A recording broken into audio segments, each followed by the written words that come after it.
میر تقی میر کی غزل نمبر 1 کے لیکچر کا پارٹ 2 ہے، اور اگلا شعر میں پڑھتی ہوں۔ اگلا شعر دیکھیے جی۔ ہر زخم جگر داور محشر ہے ہمارا، انصاف طلب ہے تیری بیدادگری کا۔ بچوں، اب شاعری میں ایک تکون ہے، آپ یوں کہہ سکتے ہیں کہ ہماری جو عشقیہ شاعری ہے اس میں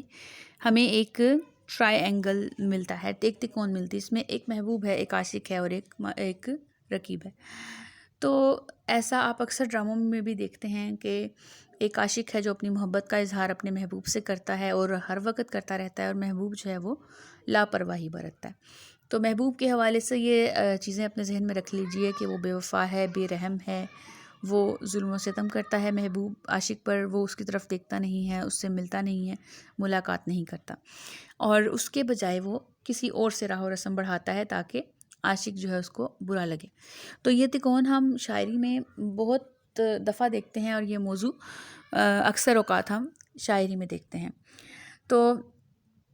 شاعر اب اپنے محبوب سے گلہ کر رہے ہیں کہ اے میرے محبوب، تو نے میرے ساتھ اچھا سلوک روا نہیں رکھا، اور تیری طرف سے ہر ملنے والا زخم جو ہے، ہر زخم جگر، ہر دل کا زخم جو ہے وہ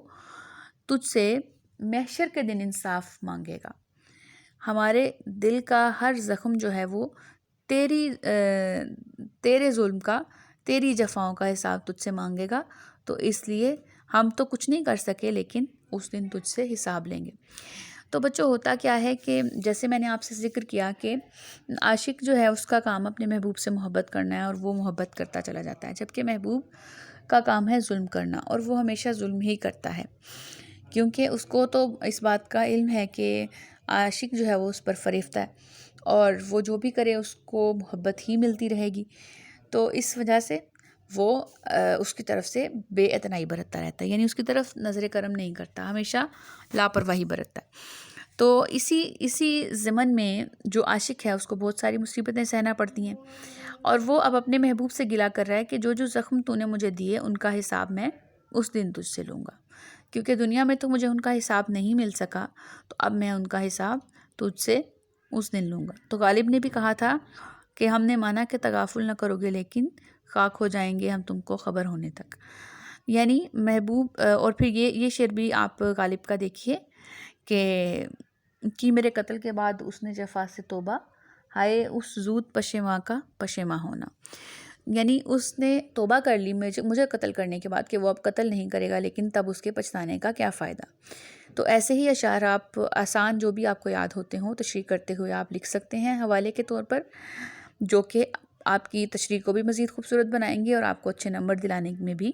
بہت مددگار ثابت ہوں گے۔ تو شاعر اپنے محبوب سے گلہ کر رہا ہے کہ میرے محبوب، تو نے مجھے بہت زخم دیے اور ان کا میں حساب تجھ سے طلب نہیں کر سکا، تو حشر کے دن میں تجھ سے حساب لوں گا، کیونکہ آپ کو پتہ ہے کہ حشر کا دن جو ہے وہ حساب کتاب کا دن ہے۔ اگلا شعر دیکھیے۔ لے سانس بھی آہستہ کے نازک ہے بہت کام، آفاق کی اس کارگہ شیشہ گری کا۔ اب بچوں، یہ جو دنیا ہے اس کو شاعر نے شیشہ گری، شیشے کی بنی ہوئی کہا ہے۔ شیشہ آپ کو پتہ ہے کہ ٹوٹ جاتا ہے جلدی، نازک ہوتا ہے بہت، تو شاید اسی طرح سے زندگی کا بھی کوئی بھروسہ نہیں ہے، وہ بھی جلدی ختم ہو سکتی ہے۔ ایک پل بھر کا بھی بھروسہ نہیں ہے، ایک آنکھ جھپکنے کا بھی جو ہے وہ آپ نہیں کہہ سکتے کہ زندگی اگلے پل میں ہوگی یا نہیں ہوگی۔ تو شاعر نے اسی بات کی نازکی، اسی چیز کی اس اہمیت کو بیان کرنے کے لیے اس نے کہا ہے کہ سانس بھی آہستہ سے لو، کیونکہ یہ زندگی بہت نازک ہے اور کسی بھی وقت ٹوٹ سکتی ہے۔ تو اس میں جو مطلب یہ نہیں ہے کہ سانس آہستہ سے لیں، بلکہ شاعر نے زندگی کے فانی ہونے کے تصور کو، اس دنیا کے لافانی ہونے کو بیان کرنے کے لیے اس نے اس طرح سے کہا ہے۔ تو اس میں آپ یہ والا شعر بھی نقل کر سکتے ہیں کہ آفاق کی منزل سے گیا کون سلامت، اسباب لٹا راہ میں یا ہر سفری کا۔ تو شاعر نے کہا ہے یہ دنیا جو کہ شیشہ خانہ ہے، اس دنیا میں بہت آہستہ سے سانس لیں، کیونکہ یہ بہت نازک ہے۔ اور ویسے بھی آپ کو پتہ ہے کہ زندگی میں بہت پھونک پھونک کر قدم اٹھانے چاہیے، کیونکہ یہ زندگی بہت امتحان لیتی ہے۔ اس زندگی میں ہمیں بہت سارے سبق بھی ملتے ہیں، اور اس زندگی میں اگر ہم سنبھل کر چلیں گے تو ہماری زندگی سہل بھی رہے گی اور ہمیں آئندہ کے لیے آسانی بھی رہے گی بلا شبہ۔ تو پھر یہ بات ذہن میں رکھیے کہ جہاں میں کہتی ہوں کہ زندگی کے فانی ہونے کا تصور، تو وہاں آپ بتا سکتے ہیں کہ زندگی فانی کس طرح سے ہے، کیونکہ کوئی بھی چیز ایسی نہیں ہے جو کہ ہمیشہ رہے گی، نہ عزت، نہ دولت، نہ شہرت، نہ رتبہ، کوئی بھی چیز ایسی نہیں ہے جو کہ ہمیشہ رہے گی۔ اور پھر ہم کسی بھی چیز پر غرور نہیں کر سکتے۔ اس حوالے سے بچوں ایک مفہوم ہے، وہ اس طرح سے ہے، وہ ایک پورا قطعہ ہے، وہ میر کا ہی ہے کہ ایسے اس کا میں واقعہ آپ لوگوں سے بیان کر دیتی ہوں کہ ایسے راہ چلتے ہوئے انسان کے پاؤں سے ٹھوکر ہوتی ہے کسی چیز کی، اور وہ جو ٹھوکر اس کی جس چیز سے ہوتی ہے وہ کھوپڑی ہوتی ہے، اور جب وہ اس کی طرف دیکھتا ہے تو وہ اس سے مخاطب ہوتی ہے کہ تم دیکھ کر سنبھل کر چلو، اور یہ کل تم بھی اسی طرح میری طرح کسی کی ٹھوکروں میں ہوگے۔ تو ایسا ہی ہوتا ہے، انسان کی جو حقیقت ہے، جو اس کی اصل ہے، وہ قبر ہے، جو کہ اس کا آخری ٹھکانہ ہے، جس کو ہم بھولے بیٹھے ہوتے ہیں اور اپنی زندگی میں سمجھتے ہیں کہ کبھی ہمیں موت نہیں آئے گی اور کبھی بھی ہم اس زندگی اسی طرح شان و شوکت سے زندگی گزارتے رہیں گے، یہ ہمارا رتبہ کبھی ختم نہیں ہوگا، جبکہ ایسا نہیں ہوتا۔ ہمیشہ یہ یاد رکھیے کہ ہر چیز کو زوال ہے، ہر چیز جو ہے وہ اپنے انجام تک پہنچے گی اور پھر اس کا اختتام ہوگا۔ پوری غزل میں آپ کو ایک ہی مفہوم بارہا دکھائی دے رہا ہے، اور وہ ہے فنا کا تصور، موت کا تصور۔ آخری شعر دیکھیے جو کہ بچوں غزل کا مقطع ہے، اور مقطع سے مراد غزل کا آخری شعر جس میں شاعر اپنا تخلص استعمال کرتا ہے، جیسے کہ میر کا تخلص ہے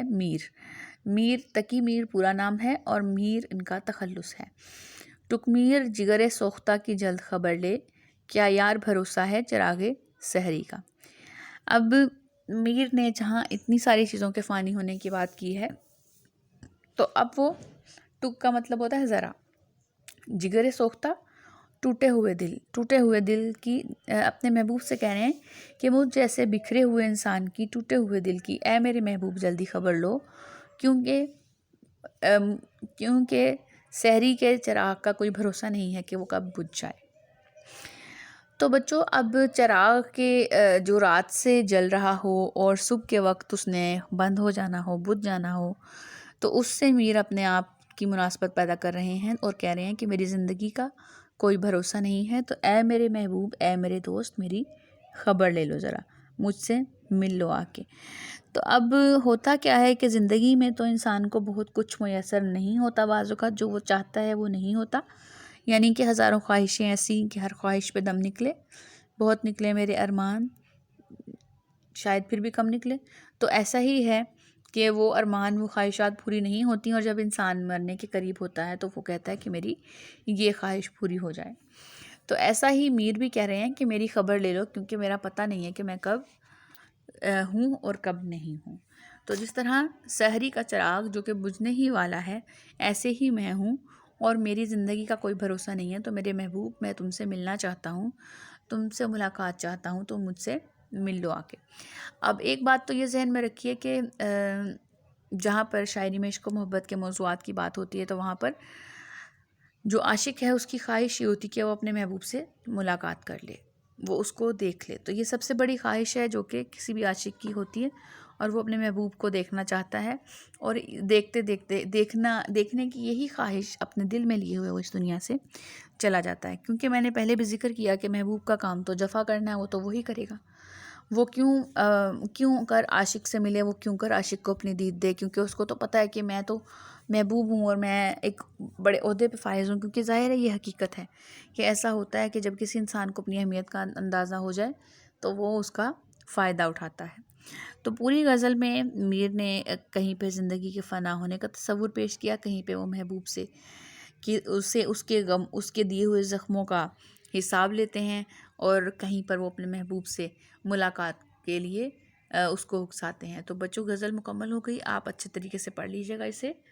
دوبارہ سے،